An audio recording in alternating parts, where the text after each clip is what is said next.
بەشێکی خانەنشینان موچەکانیان 200 زیاد دەکات و ئیکرامیەیان دەبێت بە 12 موچە. موچەکانیان دەبێت بە چەند و لەکەیەوە بۆیان هەژمار دەکرێت. بەپێی زانیاریەکان وەزارەتی دارایی عێراق ڕەزامەندی نیشانداوە لەسەر زیادکردن و هەوتاکردنی موچەی خانەنشینانی هەرێم. بەم پێیشبێ دیتر خانەنشینانی هەرێم موچەکانیان زیاد دەکات. بە جۆرێک چاوەڕێ دەکرێت کەمترین موچەی خانەنشینی لە هەرێم بۆ 600,000 دینار زیاد بکات.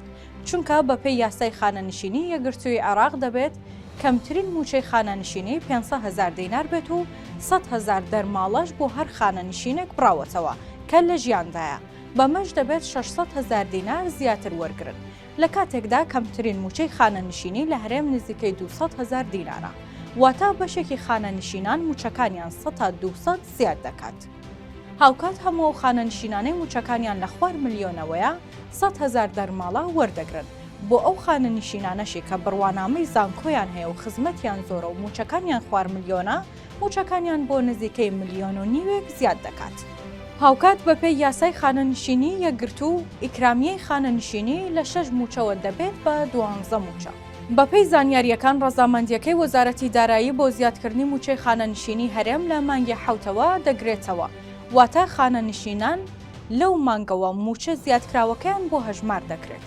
بەپێی قسەی سەرچاوەیەک لە وەزارەتی دارایی هەرێمیش کە بۆ تیواردووەوە ئەستەما موچە زیادکراوەکە لەگەڵ موچەی مانگی 7 دابەش بکرێت. چونکە هێشتا تەرخانکراوی دارایی بۆ زیادکردنەکان نەکراوە.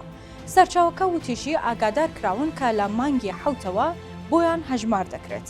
بەڵام دابشکردنی بە زیادەکەوە ڕەنگە لەگەڵ مانگی 8 یان مانگی 9 بچێتە بواری جێبەجێکردنەوە. چونکە بڕی 54 ملیارد دیناری پێویستە و دەبێت وەزارەتی دارایی عێراق بخاتە سەر موچەکانیان.